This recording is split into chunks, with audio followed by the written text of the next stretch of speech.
Hey there, I'm Rachel. Sasha here. And if you've been watching our videos for a while, you probably know us as the digital nomad traveling couple that lives in Mexico. And that is the case currently. But once upon a time, we were living in China teaching English. We taught English in China for 5 years. Yeah, 6 for me, so it's actually a big part of our life. And in this video, we're going to flash back to one of our best experiences ever in China, which was spending Chinese New Year, or the Spring Festival, in a remote village in the mountains of Yunnan province. And with it being Chinese New Year right now, we thought what better time than to tell this story. Yeah, so basically we were living in Kunming, teaching English there. That's the capital city of Yunnan. Yunnan province is very unique in China. It borders Laos, Tibet, Myanmar, so it has more of a Southeast Asian vibe to it. Yeah, and a friend of a friend invited us to his village a few hours away from the city to celebrate the Chinese New Year, so we definitely had to take him up on that. Because every year prior, we had traveled. We had a tropical vacation for Chinese New Year the previous years that we lived there. But we knew that this was probably going to be our last Chinese New Year in China for a while. So we decided to have a very local experience in a small village. So first, we went to this town called Hongho, which is really cool because it's a town that's like on top of a mountain. Yeah, it was a couple hours by bus away from Kunming, and when we got there, the streets were just bustling with activity. These outdoor markets with people selling fresh produce, live chickens even, and all kinds of decorations and fireworks for the Chinese New Year that year.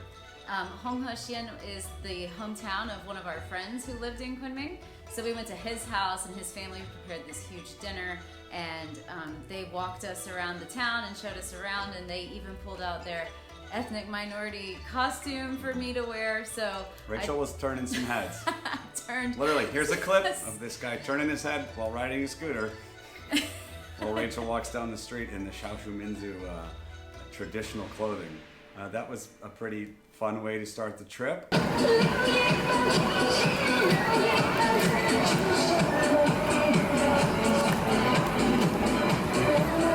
But the main destination was the little village of Xiaohe, where we headed to next.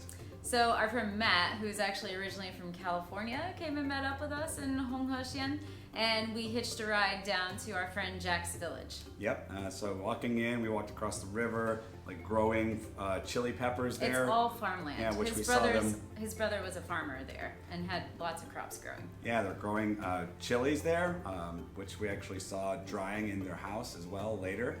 Main crop there. It's this tiny little village, beautiful place surrounded by mountains. And it was gorgeous. So we were in Xiaohe for a couple nights, and basically all that you do there for Chinese New Year is go around and visit your neighbors, your relatives, and eat and drink a ton. And shoot off fireworks. Our friend Jack's grandpa shot off his fireworks at 4:30 in the morning. So basically each house you went to, there was just a huge table full of food.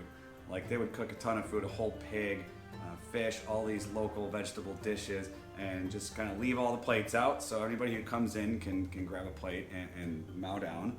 There's lots of beers, lukewarm beers. Lots of beer, baijiu, cigarettes. Yep, there's a lot of that. It's basically just eating and drinking all day long. So we went from house to house, to go have these different little gatherings. The guys were playing this drinking game, which I'm pretty sure win or lose, you just drink more. I did not understand what they were doing. It was like a Chinese rock, paper, scissors, but it was pretty funny. Even though it was a small village, there was still a central square where on the day that you went from house to house, eventually everyone ended up in the central square together, dancing, playing games. Yeah, the dudes playing cards, I remember someone handed Rachel a baby at some point. And then came back to the square later that night, and this is true anywhere you go in China. Middle-aged ladies like to do these group line dances, and Rachel had the traditional clothing on once again, so naturally she had to jump in. Naturally.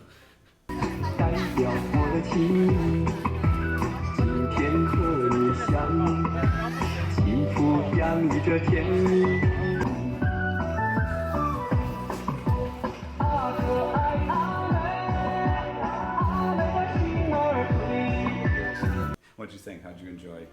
Oh, I always love dancing with the Chinese ladies. It's always great fun. And I stand out because I have no idea what I'm doing. I have 2 left feet.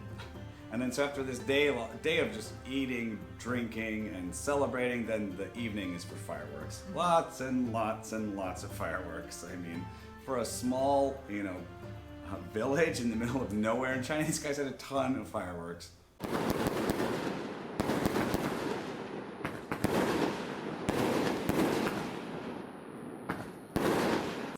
And then when we left the village, we piled into this guy's truck to get a ride back to town to take a bus to see this market that was full of ethnic minority people from the surrounding areas in their colorful clothing, selling their produce. And it was super crowded, if I recall. Yes. Like a huge traffic jam.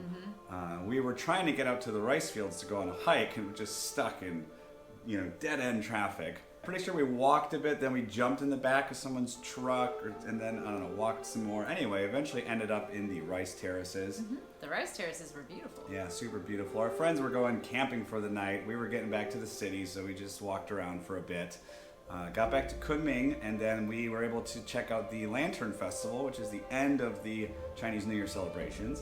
Yeah, they had a lot of really amazing looking lanterns set up in a park in Kunming. Grandview Park, yes, one of the biggest parks, a little outside of the city center, but it's around this little lake, and they just had a ton of lanterns, right? I mean, it was super impressive. It was very impressive and beautiful.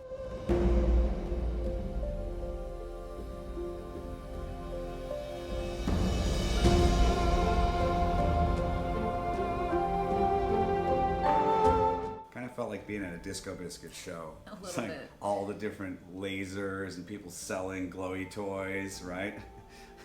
Very colorful display. And yeah, we just wanted to reflect on that time. That was one of the best experiences ever living in China.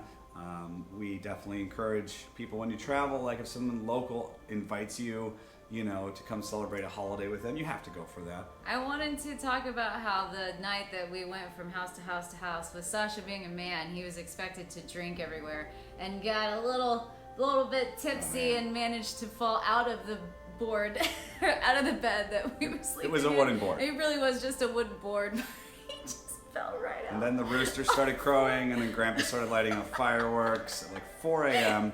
But hey, it was an awesome experience and one we still talk about. And it was 6 years later now, right? 6 years later now, we wanted to share that story with you guys. Certainly the most cultural experience we ever had in our time in China. We do have a blog post about it, I believe, that I can link to in the video. If you have any questions, about what our time was like living in China, or if you'd like to see more of these flashback videos where we actually kind of show you, what we did when we lived in Asia, let us know. Yeah, we'd love to hear from you. We're not really traveling right now, so we might as well look back on the past travels and reminisce. Anyway. Anyway, And be sure and hit subscribe and hit that bell so you'll know the next time we post a video like thanks this. for watching, and Chunjia Kuai Le, Happy Chinese New Year. You're the ox.